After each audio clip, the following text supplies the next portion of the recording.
16ই December 1971 এটাই বিজয়ের অথবা স্বাধীনতার আপনার এটাই শুধুমাত্র বিষয় না, বরং এর আগে এই বিজয় পর্যন্ত পৌঁছতে গিয়ে পেছনে অনেক ত্যাগ, কোরবানি, ইতিহাস, ঐতিহ্য, আন্দোলন, সংগ্রাম, বহু কিছু এর পিছনে ব্যয় হয়ে এরপরে 71, এরপরে 16ই ডিসেম্বর।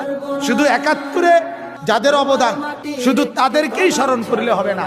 1757 সন থেকে যেদিন নবাব সিরাজউদ্দৌলার পতন হয়েছে, সেদিনের পর থেকে এই লম্বা সময় এই ভারতীয় উপমহাদেশের আজাদির জন্য, স্বাধীনতার জন্য যত মানুষের ত্যাগ ছিল প্রত্যেককেই আজকে শ্রদ্ধার সাথে স্মরণ করা জরুরি।